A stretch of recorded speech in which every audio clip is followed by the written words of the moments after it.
Lift स्वतःसाठी करत होतो, मेडल स्वतःसाठी काढत होतो. पण आता देशासाठी काही करायचंय. विचार करा, माझी फ्लाईट 11 तारखेला आणि माझा पासपोर्ट माझ्याकडे 10 तारखेला येतोय. आता 10 किलो कमी करायचं होतं एका दिवसामध्ये. छोटे छोटे 3 लॉटी चोको पाय आणि 1 बॉटल पाणी, त्याच्यावर मी हा पूर्ण कॉम्पिटिशन खेळलो रात्री 11 वाजेपर्यंत. नमस्कार मित्रांनो, स्वागत आहे तुमचं नवीन व्हिडिओमध्ये. आज आपण भेटणार आहोत रत्नागिरी जिल्ह्यातील दापोली तालुक्यातील छोट्याशा भाटी गावात जन्मलेला तरुण. प्राथमिक आणि माध्यमिक शिक्षण ठाण्यात, सध्या ऑटोमेशन सारख्या क्षेत्रात पदवीचं शिक्षण आणि सोबतच पॉवर लिफ्टिंग सारख्या अनोख्या खेळाला प्राधान्य देऊन त्यात आशियाई चॅम्पियन स्पर्धेत मिळवलेले यश आणि सोबतच जगज्जेते पदाला घातलेली गवसणी. आणि हा अवलिया आहे कुमार राज प्रवीण लवंदे. आपण या व्हिडिओमध्ये राज प्रवीण लवंदेचा सुरुवातीपासूनचा आणि आतापर्यंत जगज्जेते पदापर्यंतचा जो प्रवास आहे तो जाणून घेणार आहोत. तर आपण भेटूया या व्हिडिओमध्ये राज प्रवीण लवंदे यांना. अभिनंदन राज. थँक्यू. हा आहे भाटीगावाचा अभिमान, महाराष्ट्राची शान आणि आपल्या भारत देशाचा गौरव कुमार राज प्रवीण लवंदे. राज, स्वागत आहे तुमचं व्हिडिओमध्ये. आज आपण बघणार आहोत त्याचा संघर्षाचा प्रवास, तो आणि जागतिक जेतेपदाला घातलेली गवसणीचं ते रहस्य आणि तो सुवर्णक्षण याच्यामध्ये आपण त्याच्याकडून जाणून घेणार आहोत. मित्र हो, पॉवर लिफ्टिंग हे क्षेत्र माझ्यासाठी सुद्धा नवीन आहे. तुम्हाला कितपत माहिती असेल याची मला काय जाणीव नाही, परंतु राजकडून आपण जाणून घेणार आहोत की पॉवर लिफ्टिंग हे क्षेत्र, ह्या क्षेत्राबद्दल प्रथमतः तू सांग, जेणेकरून एखाद्या तरुणाला यायचं असेल किंवा या तरुणाला माहिती हवी असेल, तू पॉवर लिफ्टिंग बद्दल काय सांगू शकतोस? पॉवर लिफ्टिंग हा जो आहे तो एक वेट लिफ्टिंग प्रकारच आहे. बस वेट लिफ्टिंग मध्ये जेव्हा आपण वजन उचलतो त्याला आपण शोल्डरच्या वरती लिफ्ट करतो. आणि वेट पॉवर लिफ्टिंग जो आहे ना तो जरा डिफरंट आहे. त्यात 3 कंपाऊंड मुवमेंट आहेत फक्त. ते स्क्वॉट, बेंच आणि डेड, ते 3च कंपाऊंड मुवमेंट आहेत, ज्यामध्ये आपण त्या तिन्ही लिफ्ट मध्ये जो ओव्हरऑल टोटल जो बनवतो, म्हणजे पूर्ण जे त्यांनी समजा 3 अटेम्प्ट मिळतात एका लिफ्ट मध्ये. जसं स्क्वॉट मध्ये 3 अटेम्प्ट, बेंच मध्ये 3 अटेम्प्ट आणि डेडलिफ्ट मध्ये 3 अटेम्प्ट. त्या 3 अटेम्प्ट मध्ये जो सर्वात हेवी लिफ्ट जो त्याला गुड लिफ्ट भेटते, त्या टोटल लिफ्टला ह्या तिन्ही लिफ्ट सोबत कंबाईन करतात. ज्याचा सर्वात जास्त टोटल येईल तो प्रथम श्रेणी घेतो. असं.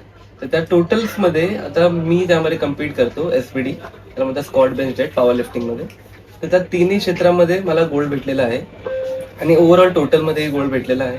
आणि एक नवीन त्यामध्ये रूल ऍड केलं, त्यात पुश आणि पुल म्हणतो आपण. पुश म्हणजे आपण बेंच प्रेस म्हणतो आणि पुल म्हणजे डेडलिफ्ट. तर पुश आणि पुल म्हणजे डेडलिफ्ट आणि बेंच प्रेसचा टोटल केला जातो, त्याला म्हणतात पुश पुल. त्याच्यामध्ये ती पण आता ऍड केलेली आहे, त्यामध्ये पण मला गोल्ड भेटलेला आहे यावेळी. तर तसं आहे पॉवर लिफ्टिंग. तर आज तुझं प्राथमिक शिक्षण ठाण्यात झाले, माध्यमिक शिक्षण सुद्धा ठाण्यात झाले. सध्या तू ऑटोमेशन, रोबोटिक्स सारख्या क्षेत्रात तू पदवी करतोयस, सोबतच पॉवर लिफ्टिंग, ते पण जगज्जेते पदाला गवसणी घातलेस. तर तू तुझं शिक्षण म्हणजे पदवीचं शिक्षण आणि पॉवर लिफ्टिंग हे दोन्ही क्षेत्र परस्पर म्हणजे काहीच त्याची साम्यता नाही किंवा मिलाप नाहीये कुठे. तर तू ह्या पॉवर लिफ्टिंग क्षेत्राकडे कसा वळलास? आणि त्याच्याबरोबरच प्रश्न माझा असेल की तुझा सध्याचा अभ्यास, पदवीचं शिक्षण आणि पॉवर लिफ्टिंग हे कसं मॅनेज करतोस तू तुझ्या एका फ्लो मध्ये सांग. पहिले बात तर मी ऑटोमेशन आणि रोबोटिक्स मध्ये इंजिनिअरिंग करते, जे इंडस्ट्री रिलेटेड जॉब आहे, ज्यामध्ये आपण इंडस्ट्रीमध्ये ऑटोमेशन पार्ट्स करतो, रोबोट्स बनवतो आपण. त्याच्यावरती माझं काम आहे, त्याच्यामध्ये मी इंजिनिअरिंग करतो. ते माझं कॉलेजचं टायमिंग आहे 9 वाजेपासून ते 6 वाजेपर्यंत. त्याच्यानंतर माझ्याकडे अभ्यास करता करता जिमला जायचा टाइम थोडासा ऍडजस्ट करावा लागतो, कुठे ना कुठेतरी कॉम्प्रोमाइज करावंच लागतं. त्यामधून मी दिवसाचे 2 तास 2.5 तास काढून जिमला जातो. इथे मी पॉवर लिफ्टिंगची प्रॅक्टिस करतो. मी पॉवर लिफ्टिंग स्टार्ट कशी केली, जेव्हा मी पहिले माझं एकदम लहानपणच माझा ऍथलेटिझम मध्ये होता. मला रनिंग मध्ये इंटरेस्ट खूप होता आणि मला कॅलिस्थेनिक्स मध्ये पण खूप इंटरेस्ट होता, ज्यामध्ये आपण फिजिकल ऍक्टिव्हिटीज बॉडी वेटवर करतो. त्याच्यामध्ये खूप इंटरेस्ट होता. मग मी खूप घरी आग्रह केला की मला जिमला जायचंय. 2-3 वर्ष मी त्यांच्या मागे लागले की मला जिम जायचंय, पण नाही म्हणून पण मी जिद्द ठेवली आणि बोललो ठीक आहे आता जॉईन करतोय. तर म्हणजे मी स्टार्ट केली जिम. तर माझी बेसिक जे ऍथलेटिझम होतं त्यामुळे माझी स्ट्रेंथ थोडी चांगली डेव्हलप झाली होती as compared to other peoples. त्यामुळे मी स्ट्रेंथ ट्रेनिंग करायला लागलो. यातमध्ये माझ्याकडे एक ऑलरेडी मोटिवेशन होता की इंडियामधनं पॉवर लिफ्टर्सला खूप कमी लोक ओळखतात आणि ज्यामध्ये माझं मोटिवेशन आहेत बरेच लोक, जसं सौरभ सिंग आहे, मन्नू चौधरी आहे, मुकेश गिलोत आहे, यांनी इंडियाला रिप्रेझेंट केले आहेत बाहेर खूप वेळा.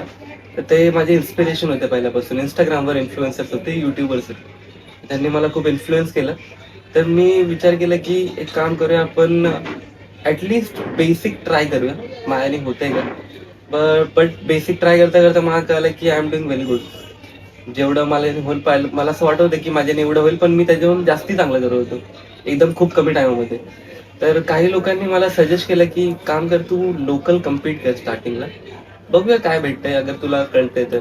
तर मी फर्स्ट लोकल कम्पीट केलं, त्यात मला गोल्ड आला, ज्यामध्ये खूप काय शिकायला भेटलं की रूल्स कसे असतात, काय स्टान्स असला पाहिजे, कुठे कुठे छोटे चुकलो की आपलं नो लिफ्ट येतं, म्हणजे आपले लिफ्ट खराब होतं आणि आपल्या बॉडीवर काय इफेक्ट पडतं त्याचं. ते मला खूप शिकायला भेटलं माझ्या पहिल्या कॉम्पिटिशनमधून. मग मी त्याच्यावर ट्रेनिंग केली खूप. मी दिवसाचे नाही 2-2, 3-3 तास त्याच्यावर प्रॅक्टिस केली आहे. छोट्या छोट्या चुकींवर लक्ष दिलंय, त्याला नोट केलंय, खूप लोकांशी डिस्कसही केलंय, स्वतः बसून पण त्याच्यावर रिसर्च केलंय की अगर माझी बॉडी वेगळी आहे आणि दुसऱ्यांची बॉडी वेगळी असते, सगळ्यांचा बॉडी अनाटॉमी सेम नसते, त्या हिशोबाने माझ्या बॉडीवर कुठला स्टान्स सूट करतो ते मी खूप शोधलं, रिसर्च केलं. त्याच्यावर मला नाही म्हणून 1-1.5 वर्ष लागला. तर 1-1.5 वर्ष मी ट्रेन करता करता, स्वतःला एक्सपिरियन्स करता करता, रिसर्च करता करता मी कम्पीट पण करत होतो, जे मला शार्प करत होतं रोज. प्रत्येक कॉम्पिटिशन मला शार्प करत होतं की नाही, इथे माझं हे चुकत होतं, भले मला गोल्ड लागलं पण मला असं वाटतं की मी इथे थोडंसं अजून बेटर केलं असतं. असं करता करता मी स्टेट लेवलवर पोहोचलो. स्टेट लेवल कम्पीट केला, इथं स्ट्रॉंगमॅन जिंकलो. स्टेट लेवल कम्पीट करता नंतर मग नॅशनल्सपर्यंत पोहोचलो, असंच एशियापर्यंत पोहोचलो. एशियापर्यंत पोहोचता मला असं वाटलं की आता आपण एक खूप वरच्या लेवल, आपण भारताला रिप्रेझेंट करतो आणि आपण स्वतःसाठी कम्पीट नाही करतो, आता आपण लोकांसाठी कम्पीट करतोय किंवा देशासाठी. हो. आणि अगर इथे आपण चुकलो तर म्हणजे आपल्या देशाला नाकापलं जाईल, असं होतं. तर इथे मला थोडा प्रोफेशनल लागलं, माझ्यासाठी खूप हेक्टिक होणं होतं, कारण की मी स्वतःसाठी आतापर्यंत ट्रेन करत होतो, लिफ्ट स्वतःसाठी करत होतो, मेडल स्वतःसाठी काढत होतो. पण आता देशासाठी काही करायचंय, चान्स भेटलाय, मेहनत केली आहे, 2-2.5 वर्ष मेहनत केली आहे. तर त्यासाठी आता टेन्शन जास्ती हे होतं की माझी एक चुकी माझ्या देशाचं नाव खराब करू शकते, असं होतं. तर मी एक्झाम्स पण होतो त्या टायमाला, एक्झाम्स पण लक्ष देतोय आणि लिफ्टवर पण लक्ष देतोय. थोडं कॉम्प्रोमाइज करायला लागत होतं, पण देवाचं नाव घेतलं. प्रॅक्टिस माझी ऑल टॉप होती, तर तसंच मी फक्त एक देवाचं नाव घेतलंय, लिफ्ट केलेत, त्याच लिफ्टमध्ये मी तसंच माझे गोल्ड मेडल निघालेत, 5 गोल्ड आलेत त्याच्यामध्ये. आणि सेम त्याच्यामधूनच मला वर्ल्ड पॉवर लिफ्टिंग चॅम्पियनशिपसाठी क्वालिफिकेशनही झालं होतं, कारण की ओव्हरऑल टोटल माझा आतापर्यंतचा बेस्ट बनला होता इंडियामध्ये. मी जे रेकॉर्ड ब्रेक केले होते, डेडलिफ्ट रेकॉर्ड ब्रेक केला होता, एशियन डेडलिफ्ट रेकॉर्डही ब्रेक केला होता त्यामध्ये. असं म्हणतात ना की जेवढा तुमच्यावर प्रेशर पडेल, एकतर तुम्ही तुटाल नाही तर तुम्ही पुढे पोचाल. तर तो प्रेशर माझ्यावर पडला आणि तुटाच्या जागेवर मी ठाम उभं राहिलो आणि मी अजून शार्प झालो. तसंच हीच मेंटॅलिटी सेम ठेवून थायलंडपर्यंत पोहोचलो. सेम मेंटॅलिटी ठेवली की आपल्याला काहीतरी करायचं भारतासाठी. आता आपण अजूनही मोठ्या लेवलला पोहोचलो आहोत. ह्याच्यावर मोठा लेवल मला तसं वाटत नाही की मी अजून डिझर्व करू शकतो. पण त्या टायमाला मी खूप ट्रेन केलं स्वतःला. एक्झाम्सही त्याच टायमाला सेम एक्झाम्स होते, प्लस फायनान्शियल इश्यूज पण चालू होते. त्यामधून एक्झाम्स पण आहेत, फायनान्शियल इश्यूज पण आहेत, प्लस मध्ये थोडा पासपोर्टचाही इश्यू झाला होता. तर डॉक्युमेंट इश्यूज मी फेस करत होतो थोडेसे. त्या थ्रू सगळं हॅक्टिक झालं होतं, पण देवाभरोसे होतो मी. देवाला बोललो की सगळं एम टाइमवर होत आहे.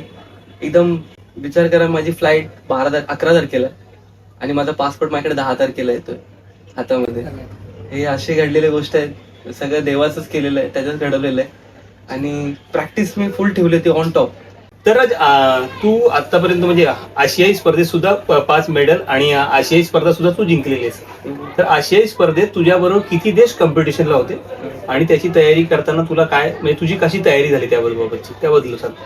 आशियामध्ये खेळताना माझ्यासोबत 8 देश होते, जे माझ्या कॅटेगरीमध्ये कम्पीट केले होते. सेम ज्युनियरमध्ये 52 kg ज्युनियरमध्ये, 52 kg ज्युनियरमध्ये खेळतो.